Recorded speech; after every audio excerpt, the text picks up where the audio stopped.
Hello friends, welcome back to my channel. How are you friends? I hope you all doing good. ಸೌತೆಕಾಯಿಯನ್ನು ಸಾಮಾನ್ಯವಾಗಿ ಮನೆಯಲ್ಲಿ ಉಪ್ಪು ಹಾಕ್ಕೊಂಡು ತಿಂತಾರೆ.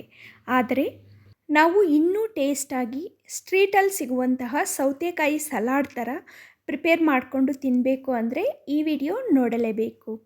Road side ಬಂಡಿ ಮೇಲೆ ಸಿಗುವಂತಹ ಸೌತೆಕಾಯಿ ಸಲಾಡನ್ನು ಯಾವ ರೀತಿ ಮನೆಯಲ್ಲೇ ಮಾಡಬೇಕು ಎಂಬುದನ್ನು ತೋರಿಸ್ತೀನಿ, ಬನ್ನಿ ಫ್ರೆಂಡ್ಸ್.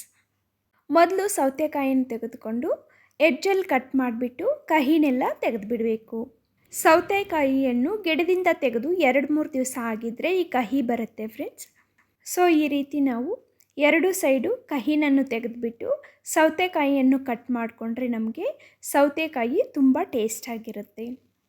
ಸೌತೆಕಾಯಿಯಲ್ಲಿ ನೀರಿನಾಂಶ ಹೆಚ್ಚಾಗಿರುವುದರಿಂದ ನಮ್ಮ ದೇಹಕ್ಕೆ ತುಂಬ ಉಪಯುಕ್ತಕರ. ಈ ರೀತಿ ಕಹಿನೆಲ್ಲ ತೆಗೆದಾದಮೇಲೆ ಸೌತೆಕಾಯಿಯ ಸಿಪ್ಪೆ ಎಲ್ಲ ರಿಮೂವ್ ಮಾಡಬೇಕು. ಈ ರೀತಿ ಸಿಪ್ಪೆನ ಸಂಪೂರ್ಣವಾಗಿ ತೆಗೆದು ತಿನ್ನೋದ್ರಿಂದ ಟೇಸ್ಟಾಗಿರುತ್ತೆ. ಬಟ್ ಸಿಪ್ಪೆನ ತೆಗೆದಿರ ತಿನ್ನೋದ್ರಿಂದ ನಮಗೆ ಇನ್ನೂ ಆರೋಗ್ಯಕರ, ಜೀರ್ಣಶಕ್ತಿ ಅನ್ನೋದು ತುಂಬ ಚೆನ್ನಾಗಾಗುತ್ತೆ. ಈ ರೀತಿ ನಾವು ಸಲಾಡನ್ನು ಪ್ರಿಪೇರ್ ಮಾಡುವಾಗ ಸಿಪ್ಪೆನ ತೆಗಿಲೇಬೇಕು ಫ್ರೆಂಡ್ಸ್, ಆಗಲೇ ನಮಗೆ ಸಲಾಡ್ ತುಂಬ ಟೇಸ್ಟಾಗಿರುತ್ತೆ. ಈ ರೀತಿ ಸಿಪ್ಪೆನೆಲ್ಲ ತೆಗೆದು ಆದಮೇಲೆ ಒಂದು ಸಲ ನೀರಲ್ಲಿ ಚೆನ್ನಾಗಿ ತೊಳೆದುಬಿಡಿ. ಆನಂತರ ಒಂದು ಮಿಕ್ಸಿಂಗ್ ಬೌಲನ್ನು ತಗೊಂಡು ಈ ರೀತಿ ಚಿಕ್ಕ ಚಿಕ್ಕ ಪೀಸ್ಗಳಾಗಿ ಕಟ್ ಮಾಡ್ಕೋಬೇಕು. ಚಿಕ್ಕ ಚಿಕ್ಕ ಪೀಸ್ಗಳಾಗಿ ಕಟ್ ಮಾಡಿಕೊಂಡ್ರೆ ಉಪ್ಪು ಖಾರ ಎಲ್ಲ ಚೆನ್ನಾಗಿಡಿದು ಟೇಸ್ಟ್ ಚೆನ್ನಾಗಿರುತ್ತೆ.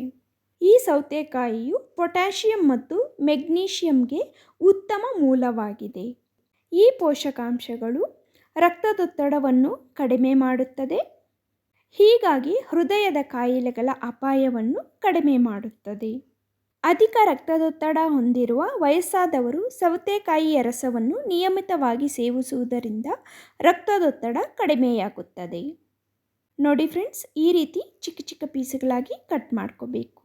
ಆನಂತರ ಒಂದು ಮಿಕ್ಸಿ ಜಾರ್ಗೆ ಸ್ವಲ್ಪ ಕೊತ್ತಂಬರಿ ಸೊಪ್ಪು, 1-2 ಹಸಿ ಮೆಣಸಿನಕಾಯಿನ ಸೇರಿಸ್ಕೊಂಡು ನೀಟಾಗಿ ಗ್ರೈಂಡ್ ಮಾಡಿ ತೆಗೆದುಕೊಳ್ಳಿ. ನೋಡಿ ಫ್ರೆಂಡ್ಸ್, ಈ ರೀತಿ ಸ್ವಲ್ಪ ನೀರಾಗಿ ಸ್ವಲ್ಪ ಚಟ್ನಿ ಥರ ಇದ್ದರೆ ಸಾಕು. ಈಗ ಸ್ಟವ್ ಮೇಲೆ ಒಂದು ಕಡಾಯಿ ಇಟ್ಕೊಂಡ್ಬಿಟ್ಟು 1 ಟೇಬಲ್ ಸ್ಪೂನಷ್ಟು ಆಯಿಲ್ ಸೇರಿಸ್ಕೊಳ್ಳಿ. ಆಯಿಲ್ ಬಿಸಿ ಆದಮೇಲೆ ಸ್ವಲ್ಪ ಸಾಸಿವೆ, ಜೀರಿಗೆಯನ್ನು ಸೇರಿಸ್ಬಿಟ್ಟು ಈ ಒಗ್ಗರಣೆ ತಣ್ಣಗಾಗುವವರೆಗೂ ಪಕ್ಕಕ್ಕಿಡಿ.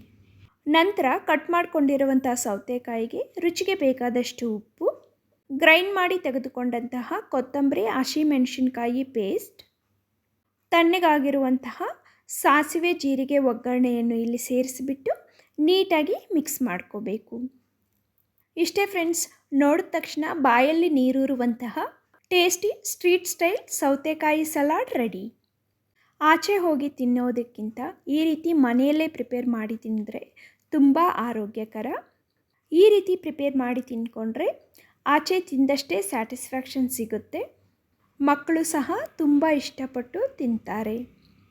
ಇಷ್ಟೇ ಫ್ರೆಂಡ್ಸ್, ನೋಡಿದ್ರಲ್ಲ ಎಷ್ಟು ಈಸಿಯಾಗಿ 5-6 ನಿಮಿಷದಲ್ಲಿ ರೋಡ್ ಸೈಡ್ ಸಿಗುವಂತಹ ಟೇಸ್ಟಲ್ಲಿ ಕುಕುಂಬರ್ ಸಲಾಡನ್ನು ಮನೆಯಲ್ಲೇ ಯಾವ ರೀತಿ ಪ್ರಿಪೇರ್ ಮಾಡಬೇಕು. ಈ ವಿಡಿಯೋ ಇಷ್ಟ ಆದಲ್ಲಿ ಪ್ಲೀಸ್ ಒಂದು ಲೈಕನ್ನು ಕೊಡಿ. ಅದೇ ರೀತಿ ನಿಮ್ಮ ಫ್ರೆಂಡ್ಸ್ ಹಾಗೆ ಫ್ಯಾಮಿಲಿ ಮೆಂಬರ್ಸ್ ಜೊತೆ ಶೇರ್ ಮಾಡ್ಕೊಳ್ಳಿ. ಇಂತಹ ಕ್ವಿಕ್ ಆ್ಯಂಡ್ ಈಸಿ ಟೇಸ್ಟಿ ರೆಸಿಪೀಸ್ಗೋಸ್ಕರ ನಮ್ಮ ಚಾನಲನ್ನು ಸಬ್ಸ್ಕ್ರೈಬ್ ಮಾಡಿಕೊಳ್ಳಿ. Thank you for watching and have a great day.